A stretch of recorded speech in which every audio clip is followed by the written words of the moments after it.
ഇതെന്തിനാ വെച്ചിരിക്കുന്നത് അറിഞ്ഞൂടെ? നീ വേലയാടാതിരിക്കാൻ. ആരാ ഇവിടെ പൈസ കൊടുക്കണ?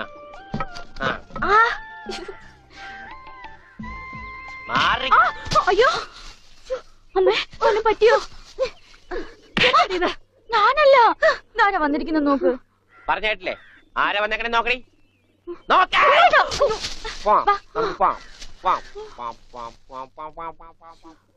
ഇവിടെ ഇരുന്നോട്ടോ. ഇതാണ് അമ്മിക്കുട്ടിയുടെ മുറി. ആരെ എടുക്കണേ? തിന്നാനാണാ? പറയാം. എന്തോട്ടത്? ഇതിനകത്തൊക്കെ പഴയ പത്രങ്ങളാ. ഉണ്ണിയേട്ടനെ കാണാണ്ടായെന്ന് തൊട്ട് മാഷ് കൊടുത്തിട്ടുള്ള എല്ലാ പരസ്യങ്ങളും ഞാൻ സൂക്ഷിച്ചു വെച്ചിട്ടുണ്ട്. പരസ്യങ്ങളൊക്കെ രഹസ്യമൊക്കെ വെച്ചിരിക്കാ. ഇതിനകത്തൊക്കെ ഉണ്ണിയേട്ടന്റെ പടം ഉണ്ട്. കണ്ടാ? ഹലോ, ഈ പടം എന്റെ പടാ? കാണാനില്ല. ഞാനും മാനും തമ്മിൽ എന്താ ബന്ധം? ഉണ്ണിയേട്ടനെ എന്തൊക്കെയായി ചോദിക്കണേ? അമ്മക്കുട്ടി, ഞാനെങ്ങനെ കാണുമാണ്ടായേ?